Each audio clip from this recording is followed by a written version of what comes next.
In the heart of Beverly Hills, an elderly man shuffles into a luxury boutique, his weathered hands gripping a worn wooden cane. At 102 years old, Harold Thompson's wrinkled face and shabby clothes make him an unusual sight among the store's affluent clientele. The young saleswoman's disdainful glance and dismissive attitude seem like just another example of society's treatment of the elderly, until she discovers a shocking truth about this humble centenarian that will change not only her life, but the entire fashion industry forever.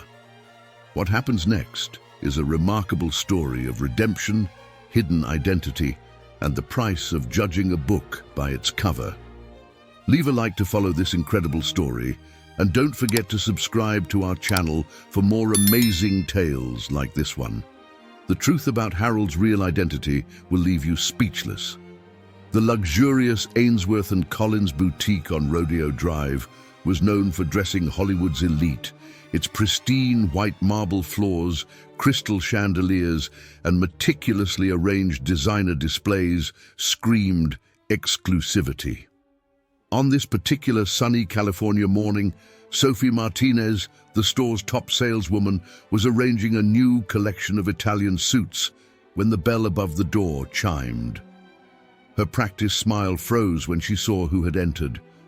An elderly man, his back bent with age, slowly made his way into the store.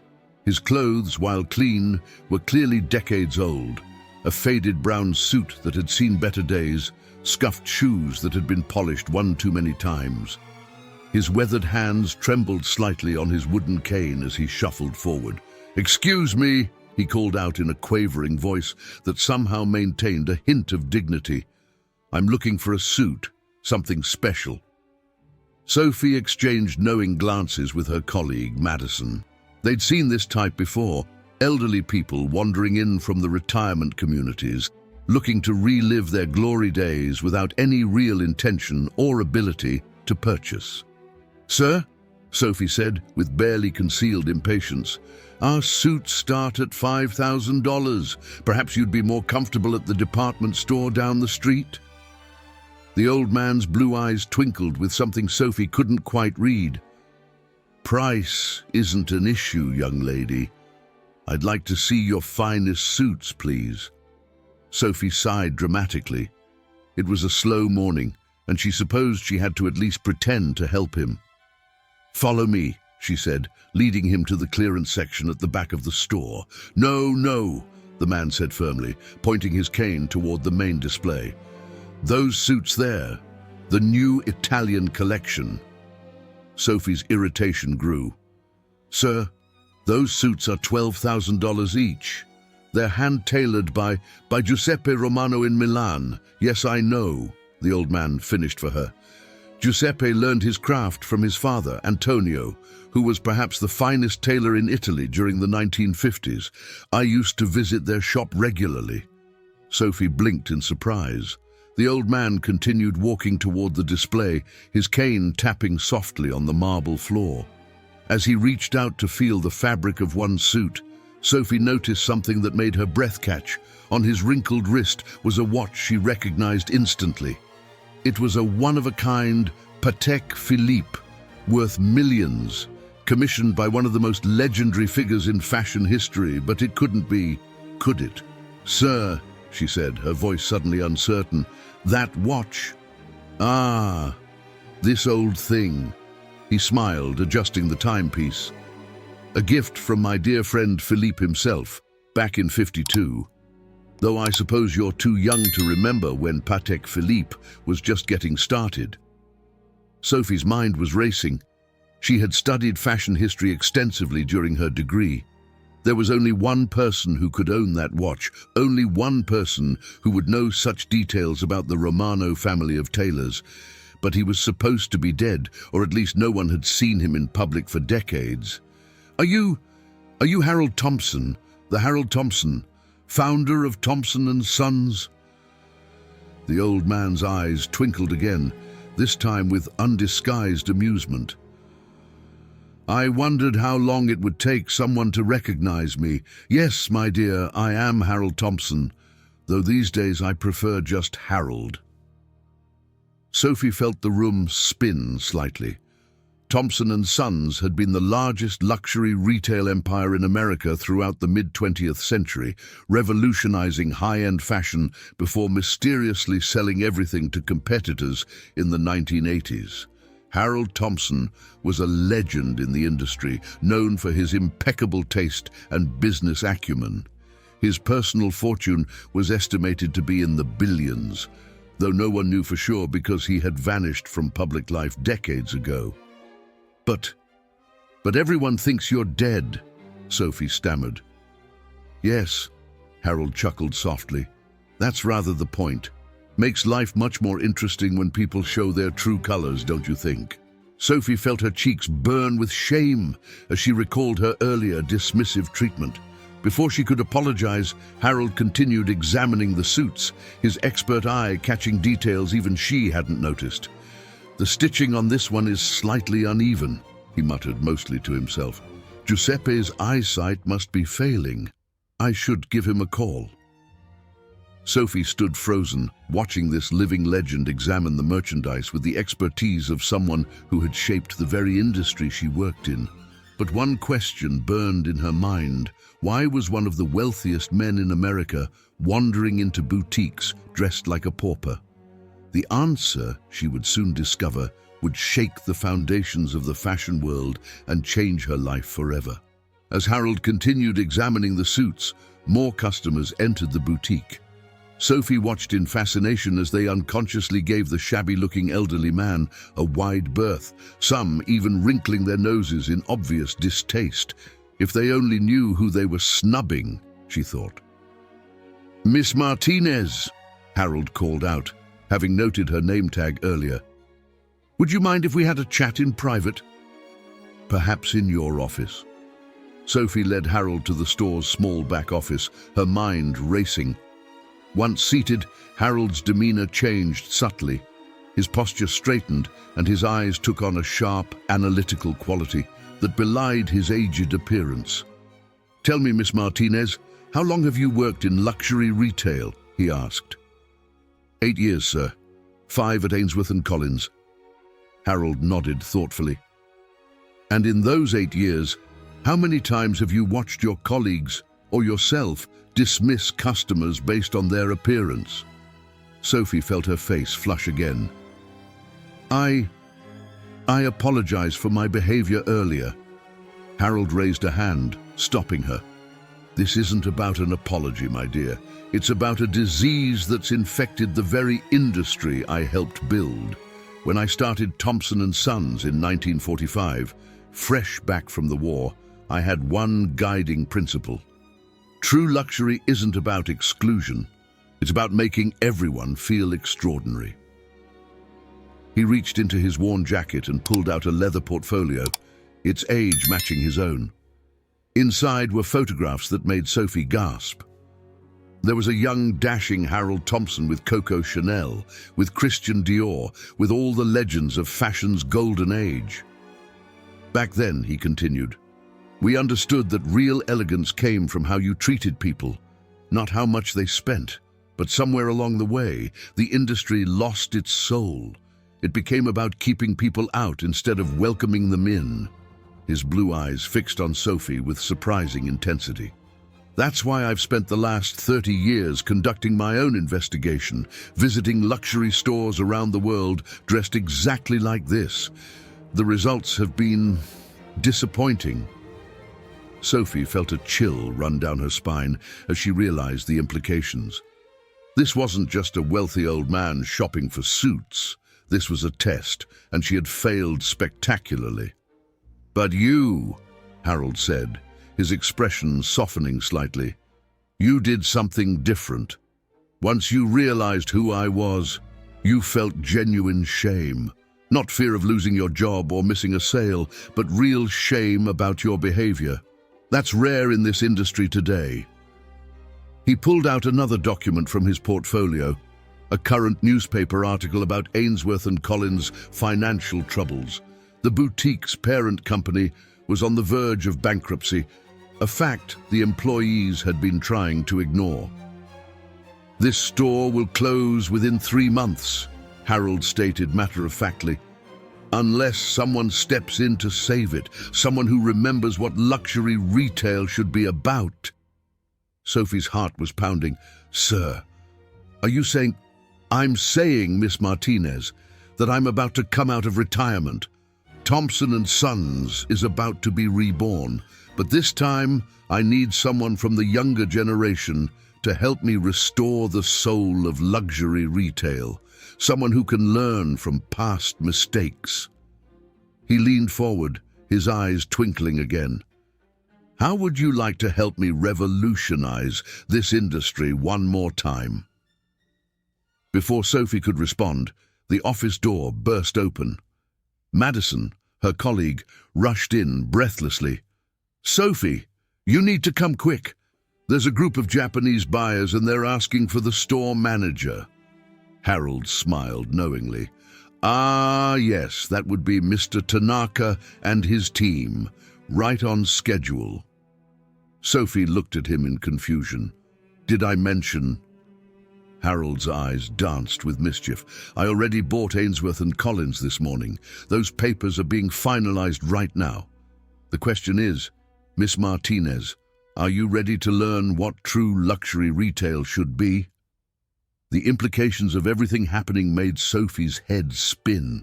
In the space of an hour, she had gone from dismissing a shabby old man to potentially becoming part of one of the biggest comebacks in fashion history. But as she would soon learn, Harold Thompson's plans were far grander and more personal than she could possibly imagine. Over the next few weeks, Ainsworth and Collins underwent a transformation that left the fashion world buzzing. Harold Thompson's return from obscurity made international headlines, but it was his unprecedented approach that truly shocked the industry. Rather than firing the existing staff, he insisted on personally retraining them, with Sophie as his primary protégé. The store remained open during renovations, but with a twist that baffled luxury retail experts.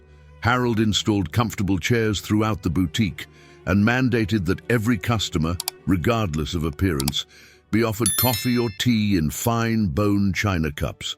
He removed all visible pricing, stating that if someone has to ask the price, we've already failed at making them feel welcome.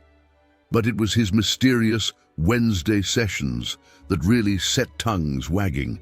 Every Wednesday, Harold would arrive dressed in increasingly shabby outfits, accompanied by people who appeared to be homeless or down on their luck. Sophie watched in amazement as he fitted them with the finest suits and dresses in the store. "Sir," she finally asked one Wednesday afternoon, "I understand the principle of not judging by appearances, but—" She hesitated, watching as a clearly homeless man was being measured for a $10,000 suit. Harold smiled. "You're wondering about the business model? Whether we can survive giving away merchandise to people who can't afford it?" Sophie nodded, embarrassed but curious. "Let me tell you a story," Harold said, leading her to his office. "In 1945, when I opened my first store, a man came in wearing tattered clothes.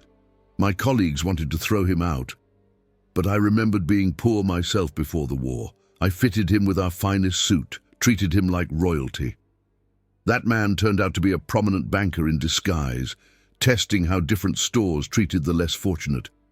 He became my biggest investor and helped me build Thompson & Sons."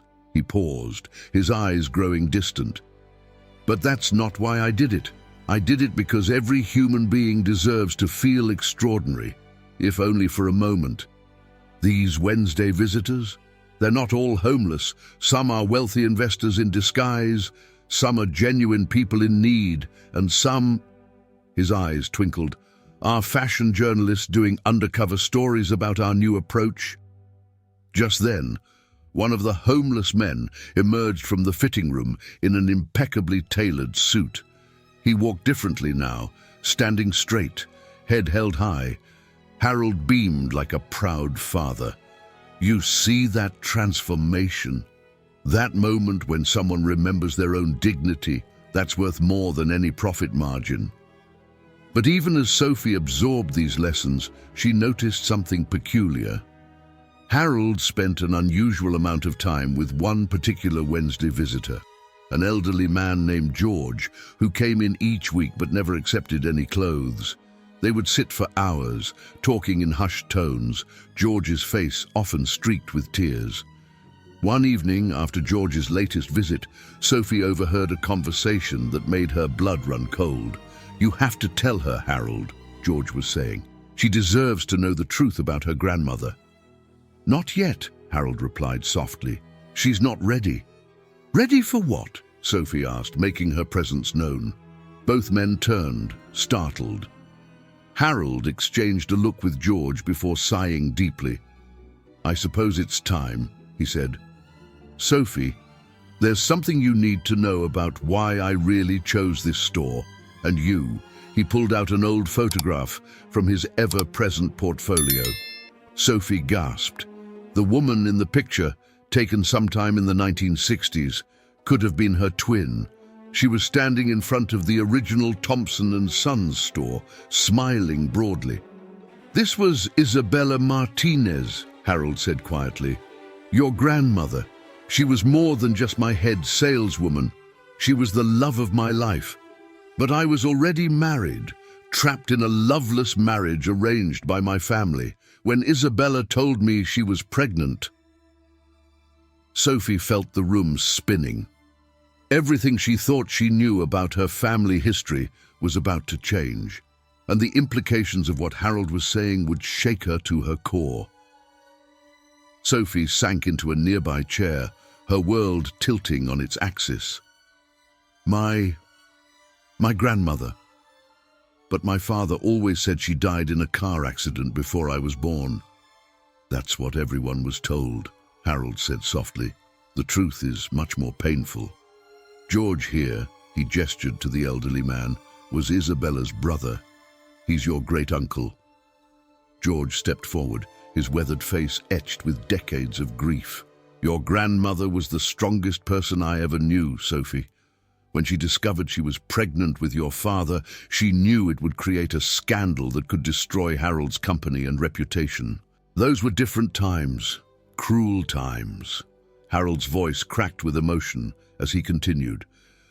"My wife discovered the affair and threatened to expose everything unless I cut all ties with Isabella.